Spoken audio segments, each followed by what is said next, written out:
Programang ito ay rated SPG. Striktong patnubay at gabay ng magulang ang kailangan. Maaaring may masiselang tema, lengguwahe, karahasan, sexual, horror o droga na hindi angkop sa mga bata.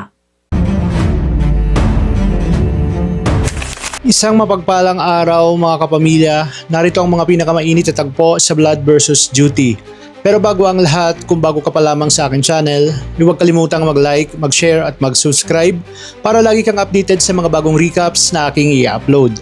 Matapos mailigtas ni Jalil si Dato Rachman mula sa kamay ng sindikato, muling nagkaroon ng pag-asa ang kanilang pamilya.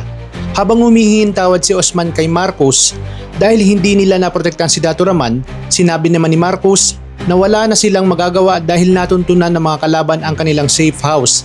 Ngunit naniniwala siya na mas mabuti nang si Jalil ang nakasama ni Dato Rachman dahil ibig sabihin ay buhay pa ito at ligtas pa sa mga taong nais siyang patahimikin. Samantala unti-unti namang nabubunyag ang mas malalim na sabuatan sa loob ng NLEA at SID. Ipinakita ni Marcos kay Azuelo ang mga ebidensyang natagpuan niya sa isla, mga armas, basyo ng bala at impormasyon na magpapatunay na inosente si Dato Rachman.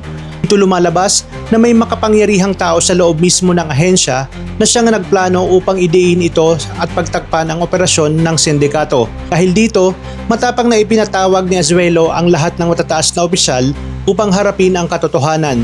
Ngunit habang nagpupulong sila, ilang umugong sa buong bansa ang isang viral video mula mismo kay Dato Rachman. Sa naturang video, diretsahan niyang isinabi na inosente siya at gawa-gawa lamang ang lahat ng akusasyon laban sa kanya. Inilahad din niya na may isang malaking tao sa loob ng NLEA na kumokontrol sa lahat ng kagulungan at siya ang tunay na protektor ng sindikato. Sulat sina Felix at Clara sa pagkalat ng video dahil alam nilang delikado ito para sa kanilang lihim. Lalo silang nataranta nang tumawag si General Carrillo at galit na tinanong kung bakit nangyayari ito. Nabigo silang tuluyang mapatahimik si Dato Rachman kaya ngayon ay nagsisimula ng lumabas ang buong katotohanan. Sa loob ng pagpupulong, galit na galit ang ilang matataas na opisyal kay Marcos dahil sa patuloy nitong paglantad ng katiwalaan. Inakusahan pa nila si Marcos na sinisira nito ang pangalan ng NLEA.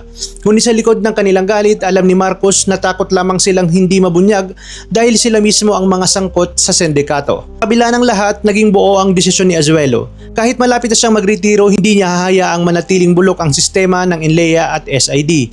Handa na siyang tulungan si Marcos upang tuluyang mailantad kung sino talaga ang utak sa likod ng kaguluhang ito. Talagang kapanapanabik ang mga kaganapan dito sa Blood vs. Duty. Kaya naman tuloy-tuloy ang pagsubaybay sa maaksyong seryeng ito. Maraming salamat sa inyong panonood at pagpalain tayong lahat, mga kapamilya.